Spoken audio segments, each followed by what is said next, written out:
Terceiro capítulo. Compromisso e coerência. É mais fácil resistir no princípio do que no final.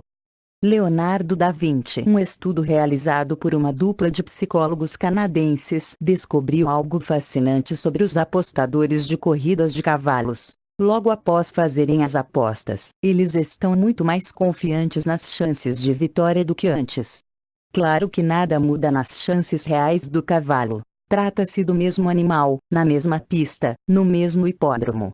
Mas na cabeça desses apostadores, as perspectivas melhoram substancialmente depois de terem adquirido o bilhete. Embora um tanto intrigante à primeira vista, a razão dessa mudança súbita tem a ver com uma arma comum de influência social. Como as outras, essa arma também reside dentro de nós, dirigindo nossas ações silenciosamente. Trata-se apenas do nosso desejo de ser, e parecer, coerentes com o que já fizemos. Depois que fazemos uma opção ou tomamos uma posição, deparamos com pressões pessoais e interpessoais exigindo que nos comportemos de acordo com esse compromisso. Essas pressões nos farão reagir de maneiras que justifiquem nossas decisões anteriores. Simplesmente nos convencemos de que fizemos a escolha certa e, sem dúvida, nos sentimos melhor quanto à nossa decisão. Como ilustração, examinemos a história de minha vizinha Sarah e seu companheiro Tim. Depois de se conhecerem, namoraram por um tempo e, mesmo após Tim perder seu emprego, foram morar juntos. As coisas nunca foram perfeitas para Sarah. Ela queria que Tim se casasse com ela e parasse de beber. Tim resistiu às duas ideias. Após um período especialmente difícil de conflitos, Sarah rompeu o relacionamento e Tim saiu de casa. Na mesma época, um ex-namorado ligou para ela. Eles começaram a sair e logo se apaixonaram e marcaram o casamento. Chegaram ao ponto de marcar uma data e enviar convites, quando Tim ligou. Ele se arrependerá e queria voltar. Quando Sarah contou sobre seus planos de se casar, ele implorou que ela mudasse de ideia. Queria estar junto dela como antes. Sarah o rejeitou, explicando que não queria mais viver daquela maneira. Tim até chegou a falar em casamento, mas ela disse que preferia o atual namorado. Finalmente, Tim propôs parar de beber caso ela cedesse. Sentindo que, naquelas condições, preferia ficar com Tim, Sarah decidiu romper seu compromisso, cancelar o casamento e aceitar Tim de volta. Um mês depois, Tim disse a Sarah que não achava necessário parar de beber. Mais um mês depois, decidiu que eles deveriam esperar mais um pouco antes de se casarem. 2 anos já se passaram e Tim e Sarah continuam morando juntos exatamente como antes. Tim continua a beber e ainda não há planos de casamento, mas mesmo assim Sarah está mais dedicada a ele do que nunca. Diz que ser forçada a escolher mostrou que tinha mesmo o homem de sua vida. Assim, depois de tomada sua decisão, Sarah tornou-se mais feliz, ainda que as condições sob as quais fez sua escolha nunca se cumprissem. Obviamente, os apostadores em corridas de cavalo não estão sozinhos na disposição em acreditar na adequação de uma escolha difícil depois que já foi feita. De fato, todos nos enganamos de vez em quando para manter nossos pensamentos e crenças coerentes com o que já fizemos ou decidimos. Brinol, Petitweiler, 2006. Mater, Shafir e Johnson, 2000. Rosbut et al. 2000.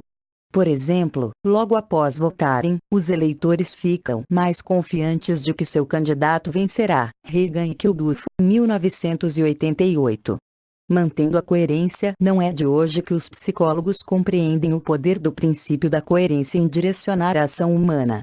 Teóricos pioneiros importantes, como Leon Festinger, 1957, Fritz Seider, 1946, e Theodore Nevkong, 1953, consideraram o desejo de coerência um motivador central do comportamento. Será que essa tendência é mesmo forte o suficiente para nos compelir a fazer o que normalmente não gostaríamos? Não há dúvida sobre isso. O impulso de ser, e parecer, coerente constitui uma arma muito potente de influência social, muitas vezes nos levando a agir contra nossos melhores interesses. Vejamos o que aconteceu quando pesquisadores encenaram furtos numa praia de Nova York para descobrir se os observadores arriscariam a pele a fim de impedir o crime. No estudo, um cúmplice dos pesquisadores abriu uma toalha de praia a 1,5 metros da de um indivíduo escolhido aleatoriamente, a cobaia do experimento. Após vários minutos relaxando na toalha e ouvindo música num rádio portátil, o cúmplice se levantava e ia caminhar pela praia. Logo depois, um pesquisador, fingindo ser um ladrão, se aproximava, pegava o rádio e tentava fugir. Como você pode imaginar, sob condições normais as cobaias relutavam muito em se arriscar e desafiar o ladrão. Apenas 4 pessoas fizeram isso nas 20 vezes em que o furto foi encenado. Mas quando o mesmo procedimento foi tentado mais 20 vezes com uma ligeira mudança, os resultados foram bem diferentes. Nessas encenações, antes de deixar a toalha, o cúmplice pedia à cobaia para dar uma olhada nas coisas dele, algo com que todos concordaram. Então, impelidos pela regra da coerência, 19 das 20 cobaias praticamente se tornaram vigias, indo atrás do ladrão, exigindo uma explicação, muitas vezes detendo fisicamente ou arrebatando o rádio de suas mãos. Para entender por que a coerência é uma motivação tão poderosa, deveríamos reconhecer que, na maioria das circunstâncias, ela é valorizada e versátil. A incoerência é comumente vista como um traço de personalidade indesejado. A pessoa cujas crenças, palavras e ações não condizem é vista como confusa, hipócrita e até mentalmente doente. Por outro lado, um alto grau de coerência costuma estar associado à força pessoal e intelectual. É a base da lógica, da racionalidade, da estabilidade e da honestidade. Uma citação atribuída ao grande químico Michael Faraday sugere o grau em que ser coerente é julgado importante, às vezes mais do que estar certo. Quando lhe perguntaram, após uma palestra, se ele quis dizer que um detestado rival acadêmico estava sempre errado, Faraday olhou furioso para o autor da pergunta e respondeu: ele não é tão coerente assim. Certamente, a coerência pessoal é muito valorizada em nossa cultura, e é assim que deve ser. Na maior parte das vezes, nós nos sairemos melhor se nossa abordagem dos fatos estiver acompanhada de coerência. Sem ela, nossas vidas seriam difíceis, instáveis e desconexas. A solução rápida, já que, em geral, é do nosso interesse sermos coerentes, incorremos no hábito de sê-lo automaticamente, mesmo em situações em que este não é o caminho mais sensato. Quando agimos sem pensar, a coerência pode ser desastrosa. No entanto, a coerência cega tem as suas atrações. Primeiro, como todas as outras formas de reação automática, a coerência oferece um atalho em meio às complexidades da vida moderna. Depois que tomamos uma decisão, a coerência obstinada nos permite um requinte bem atraente: não mais quebrar a cabeça com o assunto. Não temos que examinar o bombardeio de informações diárias para identificar fatos relevantes. Não há necessidade de despender energia mental para avaliar os prós e os contras. Não precisamos tomar novas decisões difíceis.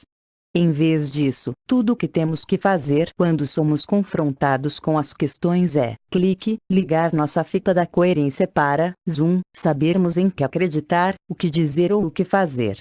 Basta agirmos de forma coerente com nossa decisão anterior. O fascínio desse requinte não deve ser minimizado.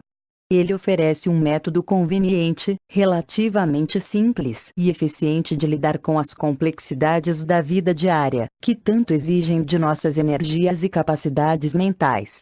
Não é complicado entender, então, por que a coerência automática é uma reação difícil de refrear.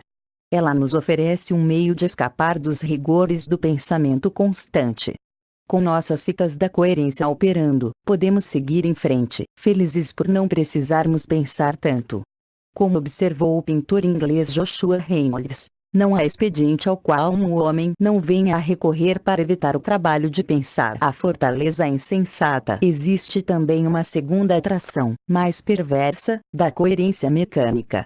Às vezes, não é o esforço do trabalho cognitivo difícil que nos faz evitar a atividade pensante, mas suas penosas consequências.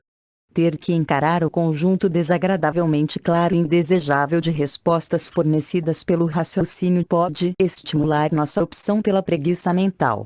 Existem certas coisas perturbadoras que preferiríamos não perceber. Por ser um método pré-programado e maquinal de reação, a coerência automática tem a capacidade de oferecer um abrigo seguro das percepções preocupantes.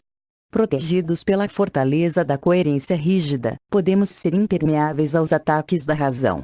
Durante uma palestra introdutória do Programa de Meditação Transcendental, MT, testemunhei um exemplo de como as pessoas se escondem dentro das muralhas da coerência para se proteger das consequências incômodas do ato de raciocinar. A palestra foi ministrada por 2 jovens sérios e visava recrutar novos membros para o curso. Os instrutores garantiram que o curso oferecia um tipo singular de MT que nos permitiria atingir todo tipo de coisas desejáveis, variando da simples paz interior a capacidades mais espetaculares, voar e atravessar paredes, nos estágios mais avançados e mais caros do curso. Eu havia decidido comparecer ao evento para observar os tipos de táticas de consentimento usadas naquele recrutamento e levara comigo um amigo interessado, um professor universitário cujas áreas de especialização eram estatística e lógica simbólica. À medida que a palestra avançava e os palestrantes explicavam a teoria por trás da MT, percebi meu amigo cada vez mais inquieto. Parecendo aflito e se mexendo o tempo todo na cadeira, finalmente não conseguiu resistir.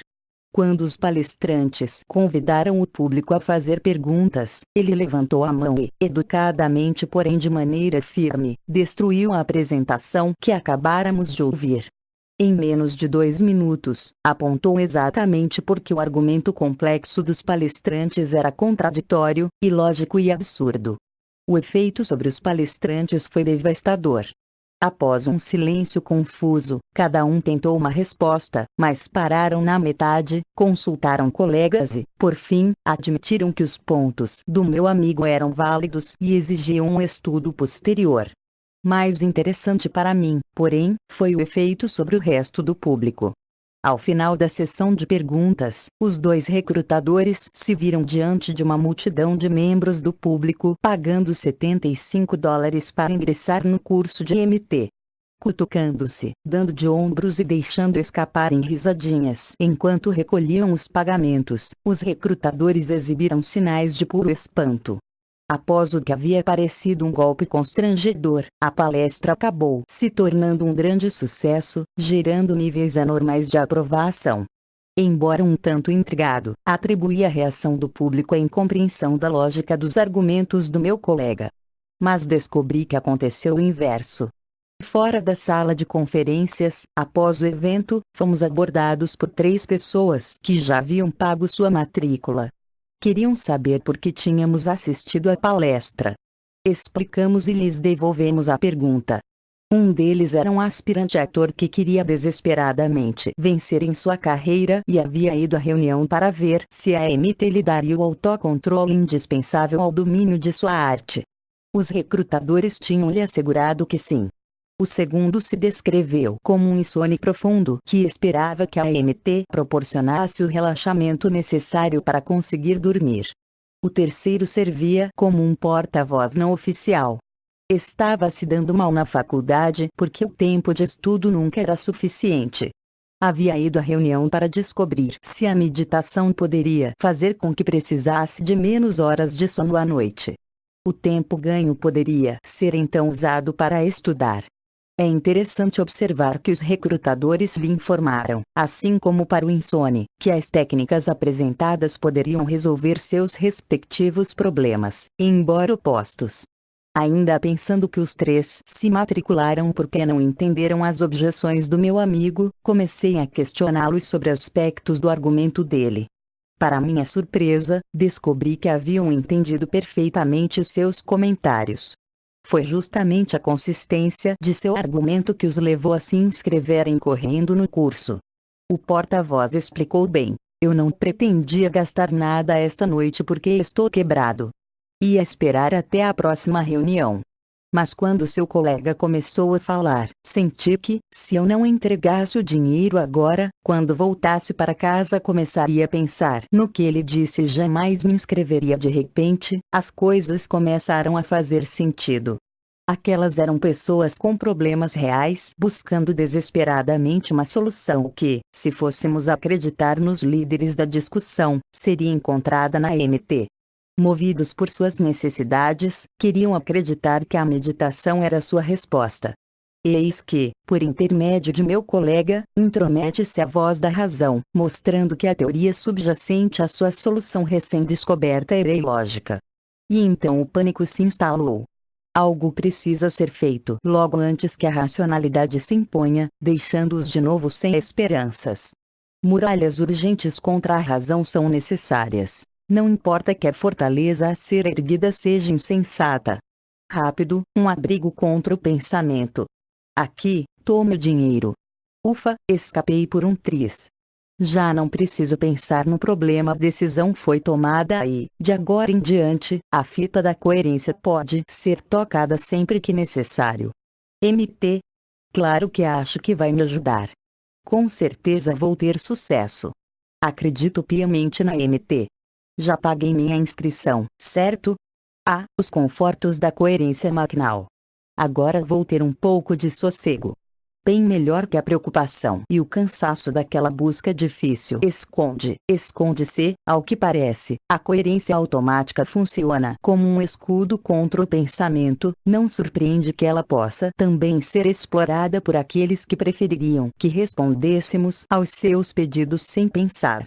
Para os aproveitadores, interessados em nossa reação mecânica e em pensar as suas solicitações, nossa tendência à coerência automática é uma mina de ouro. Eles são tão exímios em fazer com que executemos nossas fitas da coerência quando isso os favorece que é raro percebermos que fomos dominados. À maneira do jiu-jitsu, eles estruturam suas interações conosco de modo que nossa própria necessidade de coerência resulte diretamente em seu benefício. Alguns grandes fabricantes de brinquedos recorrem a essa abordagem para reduzir um problema criado pelos padrões de compras sazonais. Todo mundo sabe que o período de pico para os fabricantes ocorre antes e durante o período natalino. O problema é que depois as vendas de brinquedos sofrem uma queda brusca pelos próximos meses. Seus clientes já esgotaram seu orçamento de presentes e resistem firmemente aos pedidos das crianças. Desse modo, eles enfrentam um dilema: como manter as vendas altas durante a estação mais lucrativa e, ao mesmo tempo, conservar uma boa demanda por brinquedos nos meses seguintes. Sua dificuldade certamente não está em motivar as crianças a quererem mais brinquedos depois do Natal. O problema está em motivar os pais, que já gastaram muito dinheiro, a comprar mais um brinquedo para seus filhos. O que os fabricantes poderiam fazer para produzir esse comportamento improvável? Alguns criaram campanhas publicitárias, outros reduziram os preços durante o período de baixa, mas nenhum desses dispositivos comuns de venda surtiu efeito. Ambas as táticas são dispendiosas e têm sido ineficazes para aumentar as vendas aos níveis desejados. Os pais não estão a fim de comprar brinquedos, e as influências da publicidade ou dos preços mais baixos não são suficientes para convencê-los. Alguns grandes produtores de brinquedos, porém, acreditam terem encontrado a solução. Ela é criativa e envolve apenas uma despesa publicitária normal e a compreensão do efeito poderoso da necessidade de coerência. Minha primeira pista de como a estratégia das empresas de brinquedos funcionava surgiu depois que eu caí na armadilha uma vez e, como um verdadeiro trouxa, tornei a cair. Era janeiro e eu estava na maior loja de brinquedos da cidade. Depois de comprar ali um montão de presentes para meu filho um mês antes, havia jurado não entrar naquela loja, ou em qualquer outra semelhante, por um bom tempo. No entanto, lá estava eu, não apenas naquele lugar diabólico, mas também no processo de comprar outro brinquedo caro para meu filho, um grande Autorama. Diante da vitrine encontrei um ex-vizinho que estava comprando o mesmo brinquedo para seu filho. Não nos víamos fazia exatamente um ano, desde o dia em que, na mesma loja, ambos compramos para nossos filhos outro presente caro pós-Natal. Daquela vez, um robô que andava, falava e causava destruição. Rimos do fato de nos vermos apenas uma vez por ano, na mesma hora, no mesmo local, fazendo a mesma coisa. Mais tarde naquele dia, mencionei a coincidência a um amigo que já havia trabalhado no ramo de brinquedos. Não foi coincidência, disse ele, como entendedor do assunto. O que você quer dizer? Deixe-me fazer umas perguntas sobre o Autorama que comprou este ano. Primeiro, você prometeu ao seu filho que ele ganharia um Autorama no Natal. Sim, prometi. Christopher viu uma série de comerciais no programa infantil de sábado de manhã e disse o que queria ganhar de Natal. Vi alguns anúncios também e achei divertido. Agora minha segunda pergunta. Quando você foi comprar, descobriu que estava esgotado em todas as lojas? Isso mesmo. Os vendedores disseram que tinham encomendado, mas não sabiam quando chegaria mais. Por isso tive que comprar para Christopher alguns outros brinquedos no lugar do Autorama. Mas como você sabia disso? Só mais uma pergunta. O mesmo tipo de coisa aconteceu no ano anterior com o robô. Espere aí, você tem razão. Foi exatamente o que aconteceu. É incrível. Como adivinhou? Não tenho poderes paranormais. Acontece que sei como várias empresas de brinquedos aumentam suas vendas em janeiro e fevereiro. Elas começam lançando antes do Natal anúncios na TV de certos brinquedos especiais. As crianças, naturalmente, querem o que vêm e fazem seus pais prometerem que lhes darão aquilo no Natal. É aí que entra em ação o plano maquiavélico das empresas. Elas entregam às lojas quantidades insuficientes dos brinquedos que os pais prometeram dar. A maioria dos pais descobre que estão esgotados e é forçada a substituí-los por outros de mesmo valor. Por isso os fabricantes de brinquedos fazem questão de abarrotar as lojas com esses brinquedos substitutos. Depois do Natal, as empresas voltam a exibir os anúncios dos brinquedos especiais. As crianças não resistem e vão correndo aos seus pais reclamando: "Vocês prometeram! Vocês prometeram!" E não resta aos adultos outra saída a não ser irem à loja para cumprir sua promessa. Onde eles encontram outros pais que não viam havia um ano caindo na mesma armadilha, certo? Concluí, indignado. Certo. Ei, aonde você está indo? Vou devolver o Autorama à loja, respondi, quase gritando de tão aborrecido que estava. Espere. Pense um minuto. Por que você o comprou esta manhã? Porque não queria decepcionar Christopher e queria lhe ensinar que promessas devem ser cumpridas. E isso mudou? Olhe, se você tirar o brinquedo dele, ele não vai entender por quê. Só saberá que seu pai quebrou uma promessa. É isso que você quer? Não, admiti, bufando. Acho que não. Bem, você está me dizendo que as empresas de brinquedos dobraram seus lucros comigo nos últimos 2 anos sem que eu percebesse. E agora que percebi, continuo prisioneiro, só que de minhas próprias palavras. Ele assentiu com a cabeça. Desde então tenho observado uma variedade de ondas de compra de brinquedos semelhantes à que experimentei durante aquela temporada específica.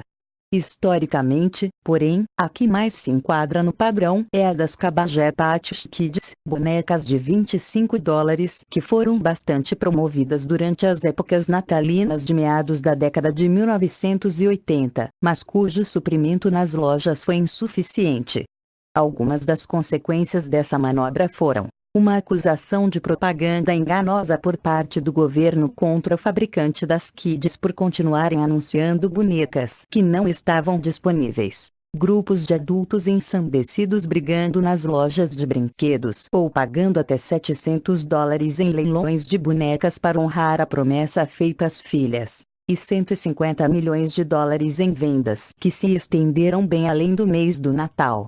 No Natal de 1998, o brinquedo menos disponível, que todo mundo queria, era o Furby, criado por uma divisão da Hasbro, uma gigante dos brinquedos.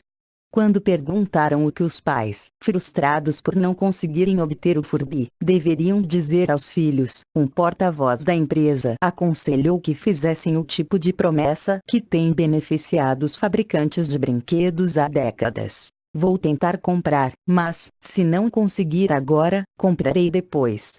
Depoimento de leitor 3.2 do diretor de criação de uma grande agência de publicidade internacional no final da década de 1990, perguntei a Fred De Luca, fundador e CEO dos restaurantes Subway, porque ele insistia em colocar a previsão 10.000 lojas em 2001 nos guardanapos de cada um dos estabelecimentos. Aquilo não parecia fazer sentido, pois eu sabia que ele estava bem distante de sua meta, que os consumidores não se importavam com seu plano e que seus franqueados estavam profundamente preocupados com a concorrência associada a uma meta como aquela. Sua resposta foi: se eu colocar minhas metas por escrito e torná-las conhecidas pelo mundo, estarei comprometido em alcançá-las. É desnecessário dizer que não apenas alcançou, como as superou. Nota do autor. Em 1º de janeiro de 2008, o Subway possuía mais de 28.000 restaurantes em 86 países. Portanto, como também veremos na próxima sessão, compromissos por escrito e publicamente divulgados podem ser usados não apenas para influenciar os outros, mas para influenciar a nós mesmos. Agora não estou mais intrigado. O propósito por trás do concurso, fazer com que o máximo de pessoas endosse um produto, é o mesmo propósito por trás do concurso de redações políticas: obter apoio. Em ambos os casos, o processo é o mesmo. Os participantes voluntariamente escrevem redações visando prêmios atraentes que têm apenas uma pequena chance de ganhar. Sabem que, para um texto ter qualquer chance de vencer, deve incluir elogios ao produto. Assim fazem um esforço para encontrar aspectos elogiáveis a fim de descrevê-los em suas redações. O resultado são centenas de prisioneiros de guerra na Coreia ou centenas de milhares de consumidores nos Estados Unidos atestando por escrito as vantagens dos produtos e que, portanto, experimentam aquele impulso mágico de acreditarem no que escreveram. Compromissos públicos. Uma razão pela qual os testemunhos escritos são eficazes em provocar uma mudança pessoal genuína é sua facilidade em se tornarem públicos. A experiência dos prisioneiros na Coreia mostrou que os chineses conheciam bem um importante princípio psicológico: compromissos públicos tendem a ser duradouros. Eles constantemente faziam com que as declarações pró-comunistas de seus prisioneiros fossem vistas pelos outros. Elas eram afixadas pelo campo, lidas pelo autor em um grupo de discussão de prisioneiros ou mesmo nas transmissões radiofônicas. Para os chineses, quanto mais público melhor. Por quê? Sempre que alguém assume uma posição diante dos outros, surge um impulso em manter aquela posição para parecer uma pessoa coerente. Lembre-se de que no início deste capítulo descrevi que ser coerente é um traço de personalidade desejável, que alguém incoerente é considerado inconstante, incerto, complacente, distraído ou instável. E que alguém coerente é visto como racional, seguro, confiável e sensato. Dito isso, não surpreende que as pessoas tentem evitar ao máximo serem consideradas incoerentes. Para salvar as aparências, então, quanto mais pública uma posição, mais relutaremos em mudá-la. Um experimento realizado por dois proeminentes psicólogos sociais, Morton Deutsch e Harold Gerard, oferece uma ilustração de como compromissos públicos podem levar a ações adicionais compatíveis. O procedimento básico foi fazer com que estudantes universitários primeiro estimassem mentalmente o comprimento de linhas que lhes eram mostradas. Nesse ponto, uma amostra dos estudantes tinha que se comprometer publicamente com seus julgamentos iniciais, escrevendo suas estimativas, assinando embaixo e entregando-as ao experimentador. Uma segunda amostra de estudantes também se comprometeu com suas estimativas iniciais, mas em particular, anotando-as numa lousa e em seguida apagando-as antes que qualquer um pudesse ver o que haviam escrito. Um terceiro conjunto de estudantes não se comprometeu com suas estimativas iniciais, mantendo-as apenas em suas cabeças. Dessa maneira, Deutsch e Gerard fizeram com que alguns estudantes se comprometessem publicamente e outros em particular, e ainda que outros não assumissem qualquer compromisso com suas decisões iniciais. O que Deutsch e Gerard queriam descobrir era qual dos três grupos de estudantes estaria mais inclinado a se ater aos seus julgamentos iniciais. Assim, todos os estudantes receberam informações novas de que suas estimativas iniciais estavam erradas e tiveram então a chance de mudá-las. Os resultados foram bem claros. Os estudantes que não haviam anotado suas opções iniciais foram menos fiéis a elas. Diante de indícios novos questionando a sabedoria das decisões que tinham tomado apenas mentalmente, esses estudantes foram os mais influenciados a mudar o que antes haviam considerado a decisão correta. Comparados com esses estudantes não comprometidos, os que tinham anotado suas decisões por um momento na lousa estiveram bem menos dispostos a mudar de ideia quando tiveram a chance. Embora só tivessem se comprometido em circunstâncias anônimas, o ato de anotar seus julgamentos iniciais fez com que resistissem à influência de novos dados contraditórios e permanecessem coerentes às escolhas preliminares. Porém, Deutsch e Gerard descobriram que os estudantes que haviam publicamente registrado suas posições iniciais foram os que mais decididamente se recusaram a mudá-las depois. O compromisso público os havia transformado nos mais obstinados de todos. Esse tipo de obstinação pode ocorrer mesmo em situações em que a exatidão deve ser mais importante do que a coerência. Num estudo em que corpos de jurados de 6 ou 12 pessoas simulavam um processo judicial, os impasses foram bem mais frequentes quando os jurados tiveram que expressar suas opiniões levantando a mão, e não por votação secreta. Uma vez que os jurados haviam declarado publicamente seus pontos de vista, relutavam em mudá-los. A descoberta de Deutsch e Gerard de que somos mais fiéis às nossas decisões quando nos comprometemos publicamente pode ter boas aplicações. Vejamos as organizações dedicadas a ajudar pessoas a se livrarem de maus hábitos. Várias clínicas de emagrecimento, por exemplo, percebem que muitas vezes a decisão privada de uma pessoa de perder peso será fraca demais diante das tentações do cotidiano. Portanto, fazem com que a decisão seja respaldada pelos pilares do compromisso público, exigindo que os clientes anotem uma meta imediata de perda de peso e mostrem essa meta ao maior número possível de amigos, parentes e vizinhos. Os responsáveis pelas clínicas informam que, com frequência, essa técnica simples funciona quando todas as demais falharam. Claro que não há necessidade de pagar uma clínica especial para transformar um compromisso visível em um aliado. Uma mulher de San Diego me descreveu como se valeu de uma promessa pública para conseguir parar de fumar. Lembro que foi após ouvir falar de mais um estudo científico mostrando que fumar provoca câncer. Sempre que uma pesquisa dessas era divulgada, eu ficava determinada a largar o cigarro, mas não conseguia. Dessa vez, porém, decidi que teria que fazer algo. Sou uma pessoa orgulhosa. Não gosto que façam uma imagem negativa a meu respeito. Portanto, pensei, talvez eu possa explorar meu orgulho para largar esse vício maldito. Fiz então uma lista de todas as pessoas que eu realmente queria que me respeitassem.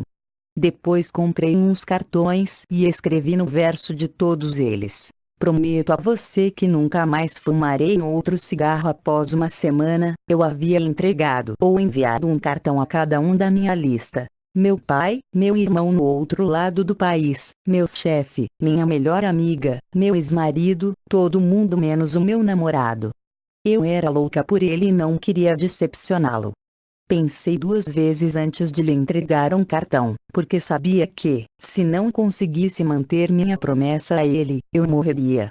Porém, um dia no escritório, ele trabalhava no mesmo prédio que eu. Simplesmente fui até a mesa dele, entreguei-lhe o cartão e me afastei sem dizer nada.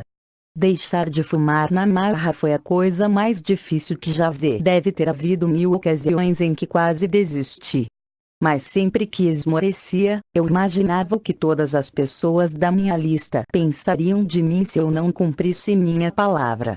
E deu certo. Nunca mais pus um cigarro na boca.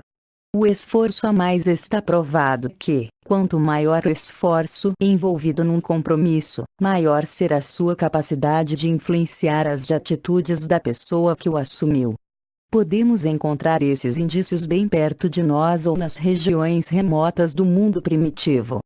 Comecemos perto de casa, com a seção de entretenimento dos jornais, em que uma informação importante é omitida dos anúncios de shows de música: o preço. Por que será que os promotores de concertos escondem dos fãs o valor do ingresso? Talvez temam que seus valores cada vez maiores espantem os compradores. Mas os fãs interessados descobrirão logo o preço de um ingresso, certo? Certo, mas os promotores perceberam que o público potencial fica mais propenso a comprar ingressos depois disso. Mesmo um simples telefonema de consulta de preço constitui um compromisso inicial com o show.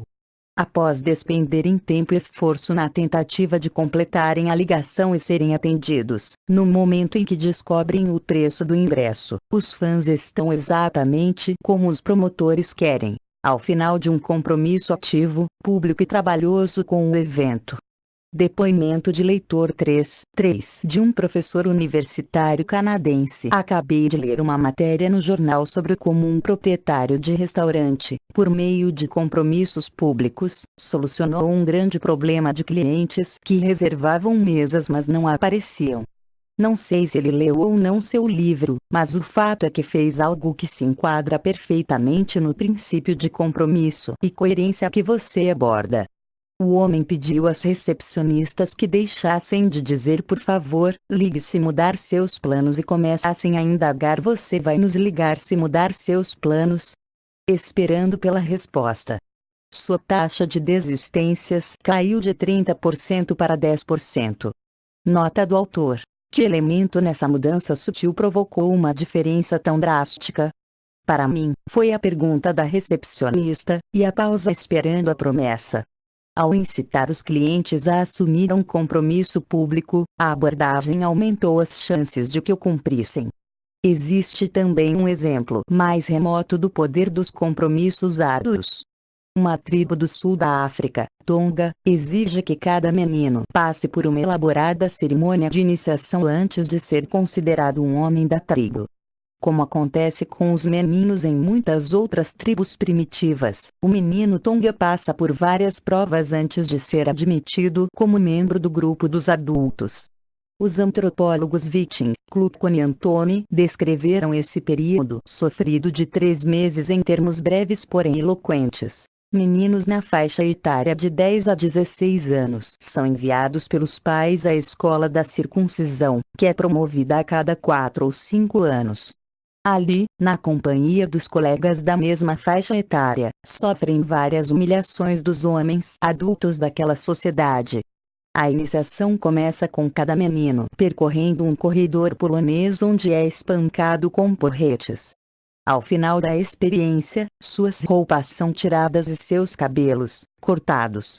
Em seguida aparece um homem coberto com juba de leão, e o menino é colocado sentado sobre uma pedra, encarando-o. Alguém então bate em suas costas e, quando o menino vira para ver quem é, seu prepúcio é agarrado e, em 2 movimentos, cortado fora pelo homem-leão. Depois ele é isolado por 3 meses no Pátio dos Mistérios, onde só pode ser visto pelos iniciados. No decorrer dessa iniciação, o menino enfrenta 6 grandes provações: espancamentos, exposição ao frio, sede, ingestão de alimentos repugnantes, punições e ameaça de morte. Ao menor pretexto, pode ser espancado por um dos recém-iniciados incumbido da tarefa pelos mais velhos da tribo. Ele dorme sem proteção e sofre terrivelmente no frio do inverno. É proibido de beber água durante os 3 meses. Muitas vezes relva semi-digerida do estômago de um antílope é misturada à comida, dando-lhe um aspecto repugnante. Se ele é pego quebrando qualquer regra importante que governa a cerimônia, recebe punição severa. Por exemplo, num dos castigos, varetas são colocadas entre os dedos do transgressor e um homem forte aperta a mão do novato, praticamente esmagando seus dedos. Para que se submeta, assustam-no com relatos de meninos que, por tentarem escapar ou revelarem os segredos a mulheres ou a não iniciados, foram enforcados e tiveram os corpos reduzidos a cinzas. À primeira vista, esses ritos parecem extraordinários e bizarros. Mas ao mesmo tempo são bastante semelhantes, em princípio e mesmo nos detalhes, às cerimônias de iniciação comuns nas fraternidades acadêmicas americanas. Durante a tradicional Semana Infernal, promovida todo ano nos campi das universidades, os candidatos às fraternidades precisam enfrentar uma série de atividades impostas pelos veteranos para testar os limites de esforço físico, tensão psicológica e constrangimento social. No final da semana, os rapazes que persistiram nos testes são aceitos como membros das fraternidades. Em geral, os únicos sinais deixados pelos trotes são um grande cansaço e um ligeiro abalo, embora às vezes os efeitos negativos sejam mais sérios. O mais interessante é a grande semelhança entre as tarefas específicas da Semana Infernal e os ritos de iniciação tribal. Lembre-se de que os antropólogos identificaram 6 grandes provas a serem suportadas por um iniciado Tonga durante sua permanência no Pátio dos Mistérios. Um exame das reportagens de jornais mostra que cada uma dessas provas também ocorre nos rituais de ingresso nas fraternidades americanas. Espancamentos. Michael Calogris, de 14 anos, passou 3 semanas num hospital de Long Island se recuperando de lesões internas sofridas durante uma cerimônia de iniciação da noite infernal da fraternidade de seu colégio, a Omega Gamma Delta. Seus possíveis colegas de fraternidade o submeteram à bomba atômica. Ele deveria erguer as mãos acima da cabeça e mantê-las ali enquanto socavam no estômago e nas costas simultânea e repetidamente. Exposição ao frio. Numa noite de inverno, Frederick Bronner, um calouro da Califórnia, foi abandonado por seus possíveis colegas de fraternidade na montanha de um parque nacional, a uma altura de 900 metros e uma distância de 16 quilômetros floresta adentro. Vestindo apenas um blusão e uma calça finos, Fat Fred Gorducho, como era chamado, tremeu no vento gelado até despencar numa ravina escarpada, fraturando ossos e ferindo a cabeça. Impedido pelos ferimentos de prosseguir, encolheu-se todo para se proteger, mas acabou morrendo de frio. Sede. 2 calouros da Ohio State University foram parar na masmorra da fraternidade que os testava após quebrarem a regra que exigia que todos os candidatos entrassem rastejando no refeitório durante a semana infernal. Trancados na despensa da casa, receberam apenas alimentos salgados durante quase 2 dias. Nenhuma bebida foi fornecida, exceto um par de copos plásticos em que podiam recolher a própria urina. Comidas repugnantes. Na sede da Kappa Sigma, no campus da Universidade de Southern Califórnia, 11 candidatos arregalaram os olhos ao verem a tarefa nojenta com que se defrontavam. 11 bifes de 100 gramas de fígado cru jaziam numa bandeja. Cada rapaz teria de engolir um bife inteiro, cortado bem grosso e embebido em óleo. Com ânsia de vômito e engasgando, o jovem Richard Swanson falhou 3 vezes na tentativa. Determinado a ter sucesso, enfim conseguiu meter a carne oleosa na garganta, onde esta se alojou, engasgando, e, apesar de todos os esforços para removê-la, o pobre rapaz acabou morrendo. Punições. Em Wisconsin, um candidato que esqueceu sua parte de uma fórmula ritual que deveria ser memorizada por todos os iniciados foi punido por seu erro. Obrigaram-no a manter seus pés sob os pés traseiros de uma cadeira dobradiça, enquanto o membro mais pesado da fraternidade se sentava e bebia uma cerveja. Embora o candidato não gritasse durante a punição, fraturou um osso de cada pé. Ameaças de morte. Um candidato à fraternidade Zeta Beta Tau foi levado a uma área de praia em Nova Jersey e recebeu ordem de cavar sua própria sepultura. Segundos após acatar a ordem de se deitar no buraco recém-aberto, as laterais desmoronaram, sufocando antes que seus futuros colegas de fraternidade conseguissem retirá-lo dali. Existe outra semelhança impressionante entre os ritos de iniciação das sociedades tribais e os das fraternidades. Eles simplesmente não desaparecem. Resistindo a todas as tentativas de eliminação, essas práticas humilhantes vêm perdurando.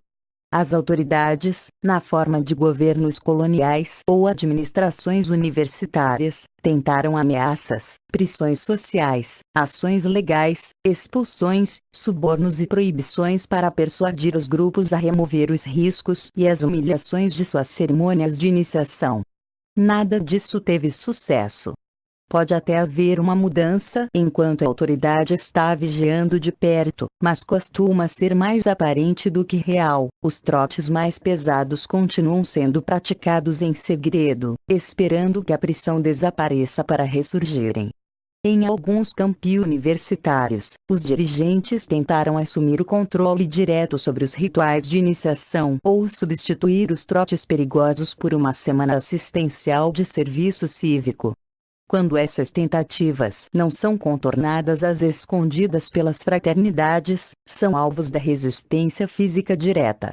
Depois que Richard Swanson morreu engasgado na Southern Califórnia, o reitor da universidade impôs novas regras, exigindo que todas as atividades de admissão nas fraternidades fossem previamente aprovadas pelas autoridades da faculdade e que conselheiros adultos estivessem presentes durante as cerimônias de iniciação. De acordo com uma revista nacional, as novas regras desencadearam um tumulto tão violento que a polícia e o corpo de bombeiros temeram entrar no campus. Resignando-se com o inevitável, representantes de outras faculdades desistiram da possibilidade de abolir as degradações da Semana Infernal.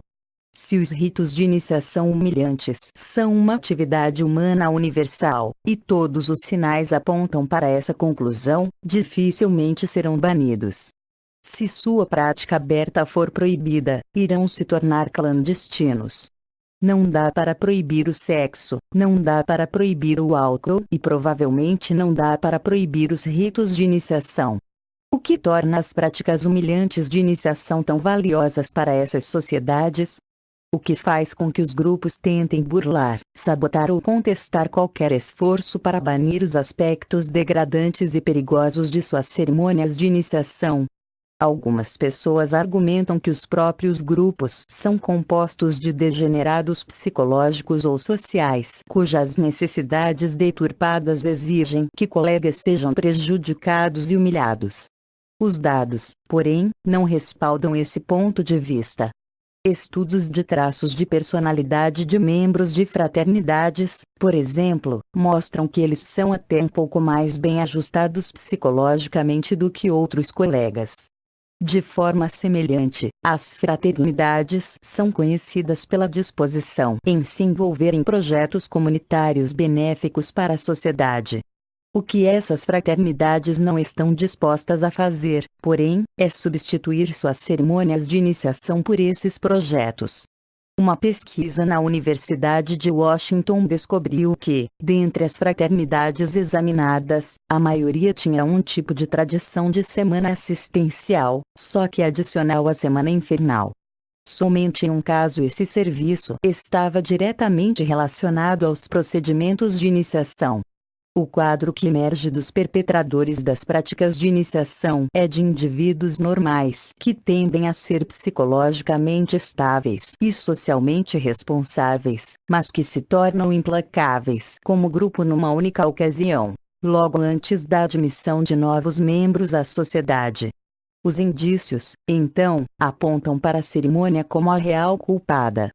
Deve haver algo em seus rigores que seja vital ao grupo, alguma função em sua crueldade que a sociedade lutará por preservar.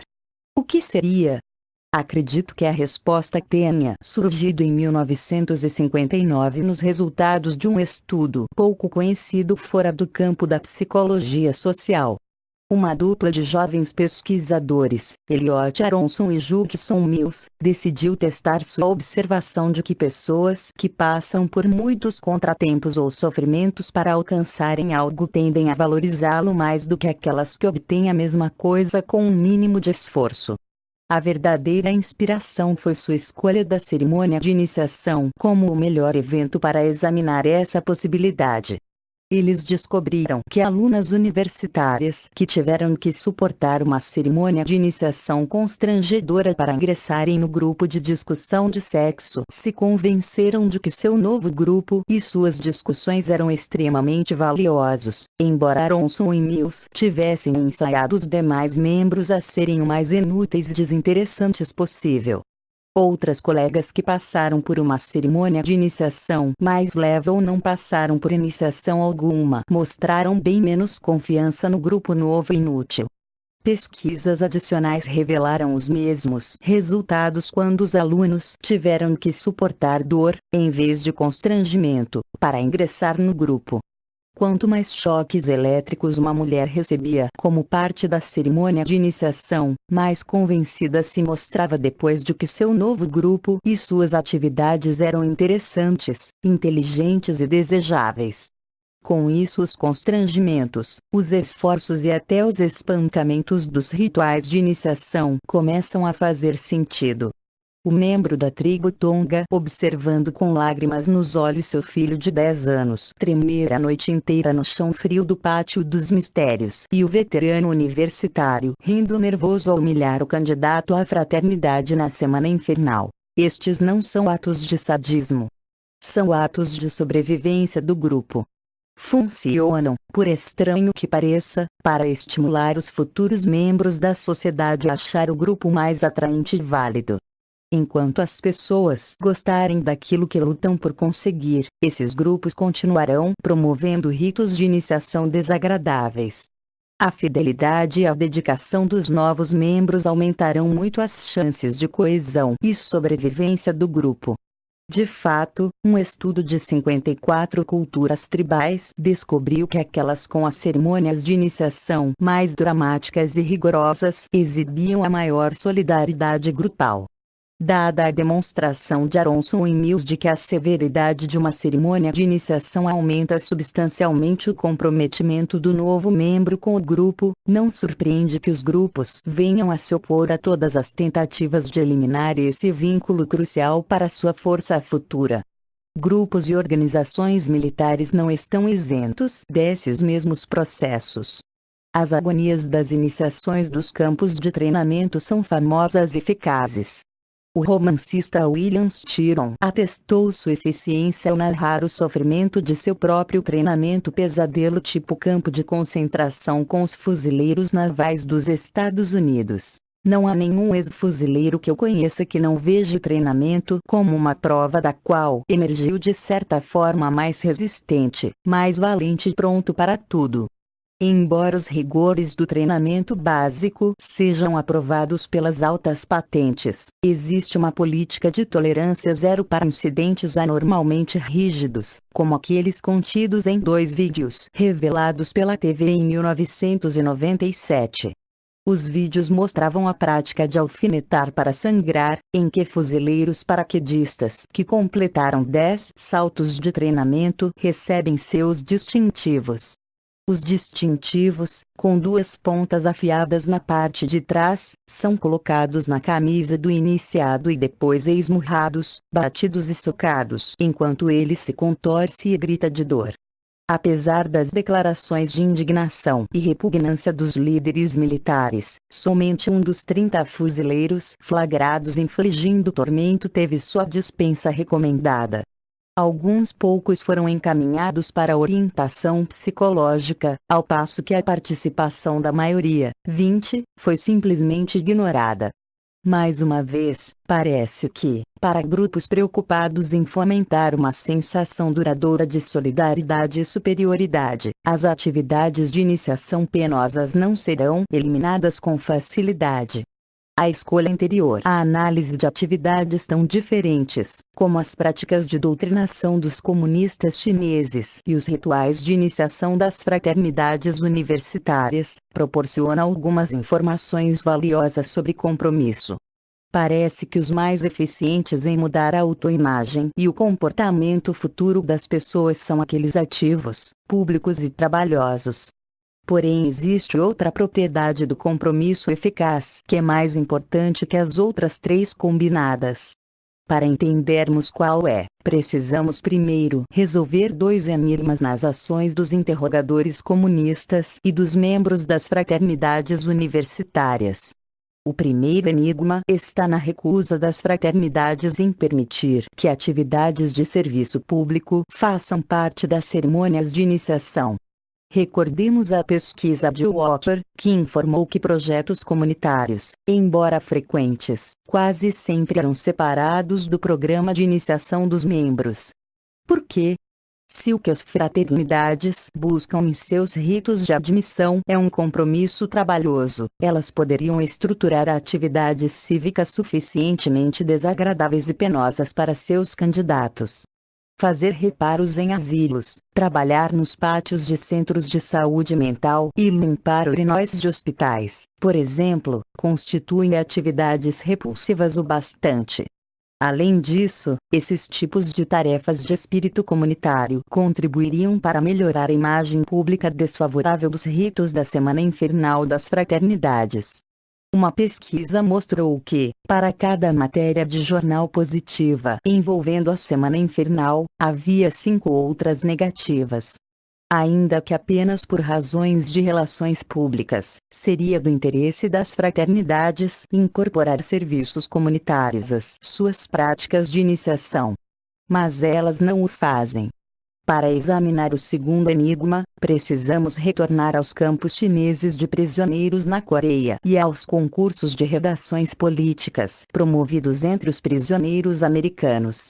Os chineses queriam que o maior número possível de americanos entrasse nesses concursos para que, no processo, pudessem escrever comentários favoráveis ao ponto de vista comunista. Porém, a ideia era atrair um grande número de participantes, porque os prêmios eram tão modestos. Alguns cigarros extras ou uma fruta fresca eram, em geral, o que um vencedor de concurso esperaria. Naquele contexto, mesmo esses prêmios eram valiosos, mas havia recompensas bem maiores: roupas quentes, privilégios especiais de correio, mais liberdade de movimento no campo que os chineses poderiam ter usado para aumentar o número de autores de redações. No entanto, escolheram especificamente oferecer os prêmios menores, em vez dos maiores e mais motivadores.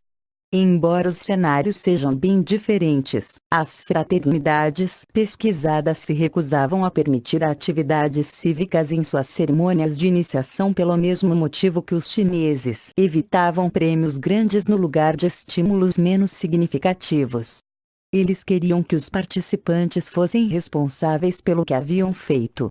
Nenhuma desculpa ou escapatória eram permitidas.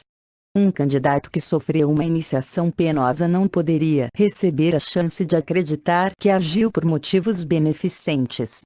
Um prisioneiro que pontilhou sua redação política com comentários anti-americanos não poderia minimizá-los por terem sido motivados pela grande recompensa. Não, as fraternidades e os comunistas chineses queriam compromissos permanentes. Não bastava extraí-los. Era preciso fazer com que aqueles homens assumissem a responsabilidade interior por suas ações. Os cientistas sociais descobriram que aceitamos a responsabilidade interior por um comportamento quando achamos que optamos por adotá-lo na ausência de pressão externa forte. Uma grande recompensa é uma pressão externa forte. Pode fazer com que realizemos certas ações, mas não fará com que aceitemos a responsabilidade interior pelos atos 3 como o resultado, não nos sentiremos comprometidos com eles. O mesmo vale para uma ameaça forte.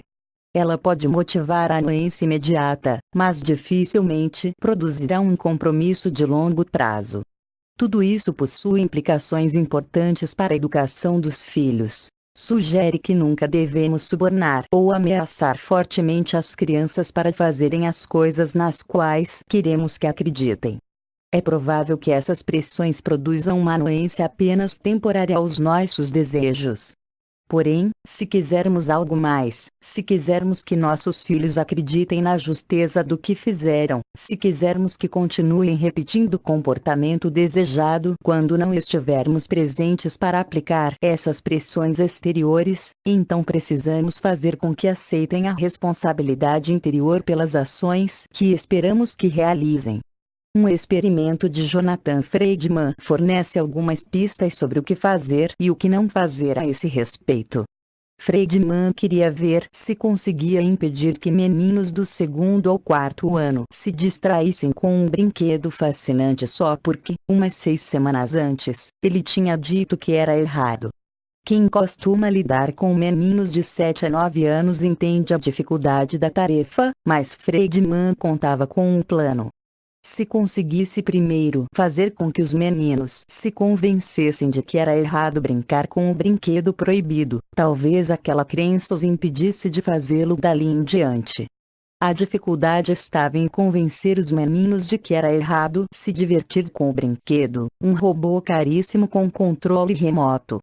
Friedman sabia que seria bastante fácil fazer com que um menino obedecesse temporariamente. Era só ameaçá-lo com graves consequências caso fosse flagrado brincando com o robô. Contanto que estivesse por perto para impor o castigo severo, Friedman achou que poucos meninos se arriscariam a desobedecê-lo. Estava certo. Após mostrar um deles uma série de 5 brinquedos e alertar que é errado brincar com o robô. Se você fizer isso, ficarei muito zangado e terei que tomar uma providência. Friedman deixava o aposento por alguns minutos. Durante aquele intervalo, os meninos eram observados por um espelho com um lado transparente. Friedman testou esse procedimento de ameaça com 22 meninos, e 21 deles não tocaram no robô durante sua ausência. Uma ameaça forte assim funcionou enquanto os meninos achavam que poderiam ser flagrados e punidos. Mas Friedman estava interessado mesmo em saber se a ameaça afetaria o comportamento dos meninos mais tarde, quando ele não estivesse mais por perto. Para descobrir o que aconteceria, enviou uma jovem de volta à escola cerca de 6 semanas depois. Ela levou cada menino para fora da sala de aula a fim de participarem de um experimento. Sem mencionar qualquer ligação com Friedman, conduziu-os de volta à sala contendo os 5 brinquedos e entregou-lhes um teste de desenho. Enquanto dava nota ao teste, informou aos meninos que poderiam pegar qualquer brinquedo da sala. Claro que quase todos os meninos brincaram com algum brinquedo. O resultado interessante foi que, dos meninos que escolheram algum brinquedo, 77% optaram por brincar com um robô que havia sido proibido antes. A ameaça severa de Friedman, tão eficaz 6 semanas antes, foi quase totalmente inócua quando ele não estava mais lá para reforçá-la com a punição. Friedman, porém, ainda não havia terminado. Ele mudou um pouco seu procedimento com uma segunda amostra de meninos. Também aqueles meninos mostrou inicialmente o conjunto de 5 brinquedos e alertou que não brincassem com o robô durante sua breve ausência da sala porque é errado brincar com ele. Dessa vez, Friedman não fez nenhuma ameaça forte para que os meninos obedecessem. Apenas deixou a sala e observou pelo espelho transparente se sua instrução de não brincar com o brinquedo foi suficiente. Ela foi. Como ocorreu com outro grupo, somente um dos 22 meninos tocou no robô durante o breve intervalo em que Friedman se ausentou. A diferença real entre as duas amostras de meninos surgiu 6 semanas depois, quando tiveram uma chance de brincar com os brinquedos sem que Friedman estivesse por perto. Um fato surpreendente aconteceu com os meninos que não haviam sido fortemente ameaçados. Quando tiveram a liberdade de brincar com qualquer brinquedo desejado, a maioria evitou o robô, embora fosse de longe o mais atraente dos 5 brinquedos disponíveis. Os outros eram um submarino de plástico barato, uma luva de beisebol infantil sem a bola, um rifle e um trator. Quando aqueles meninos brincaram com algum dos 5 brinquedos, somente 33% escolheram o robô. Algo expressivo havia acontecido com ambos os grupos. Para o primeiro, foi a ameaça severa com que Friedman reforçou sua afirmação de que brincar com o robô era errado. Ela havia sido bem eficaz enquanto Friedman pudesse flagrá-los violando sua regra. Mais tarde, porém, quando já não estava mais presente para observar o comportamento dos meninos, sua ameaça foi impotente e sua regra foi, portanto, ignorada. Parece claro que a ameaça não ensinara aos meninos que mexer no robô era errado, mas apenas que não convinha fazê-lo enquanto existisse a possibilidade de punição. Para os outros meninos, o evento expressivo veio de dentro, não de fora. Friedman também os havia instruído que brincar com o robô era errado, mas não acrescentara nenhuma ameaça de punição a quem o desobedecesse. Houve 2 resultados importantes. Primeiro, a instrução de Friedman sozinha foi suficiente para impedir que os meninos operassem o robô enquanto se ausentou da sala. Segundo, os meninos assumiram a responsabilidade pessoal por sua escolha de não mexerem no robô durante aquele período. Concluíram que não haviam brincado com ele porque eles não quiseram. Afinal, não existiam punições severas associadas ao brinquedo para explicar sua conduta. Assim, semanas depois, quando Friedman já não estava por lá, continuaram ignorando o robô porque tinham sido internamente levados a acreditar que não queriam brincar com ele. Toda pessoa que esteja educando uma criança pode extrair uma lição do estudo de Friedman. Vamos supor que um casal queira inculcar em sua filha que mentir é errado. Uma ameaça forte e clara: é errado mentir, querida, por isso, se eu pegar você mentindo, cortarei sua língua. Poderia ser bastante eficaz quando os pais estivessem presentes ou a menina achasse que poderia ser descoberta.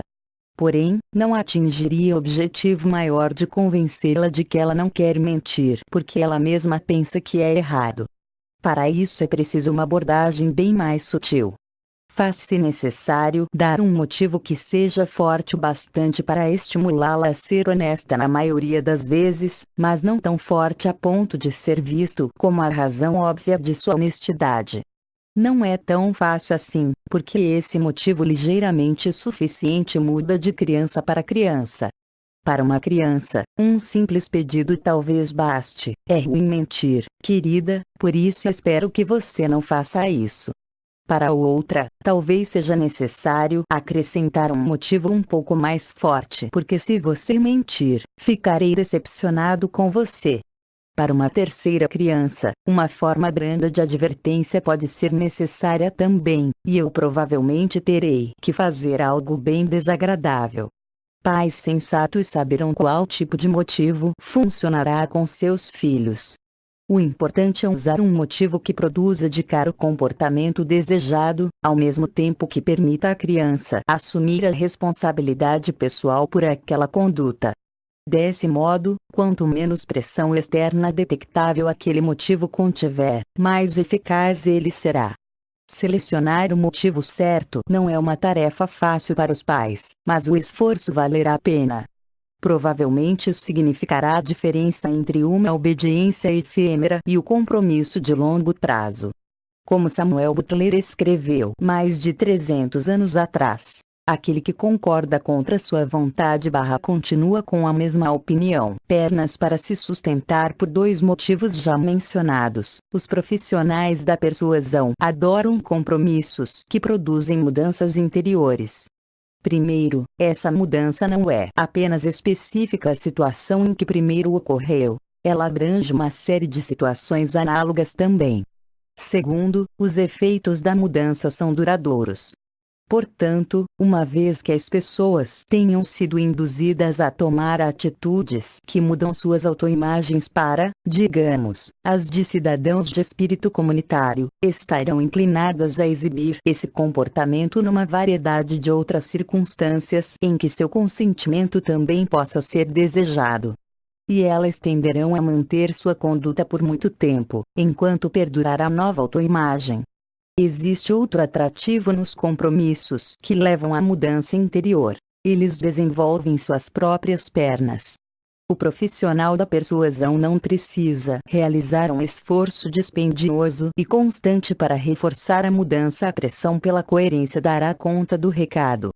Depois que as pessoas passam a se considerar cidadãos de espírito comunitário, automaticamente começarão a ver as coisas de modo diferente. Elas irão se convencer de que é a maneira correta de ser e passarão a prestar atenção em fatos que não haviam observado antes sobre o valor do serviço comunitário. Estarão dispostas a ouvir argumentos a favor da ação cívica que não ouviriam antes e vão achá-los mais persuasivos do que antes. Em geral, por conta da necessidade de serem coerentes com seu sistema de crenças, estarão convictas de que sua opção de tomar atitudes de espírito comunitário foi acertada. O importante nesse processo de gerar motivos adicionais para justificar o compromisso é que os motivos são novos. Desse modo, mesmo que o motivo original da conduta de espírito cívico fosse retirado, esses motivos recém-descobertos poderiam ser suficientes para respaldar as percepções de que uma pessoa se comportou de maneira correta.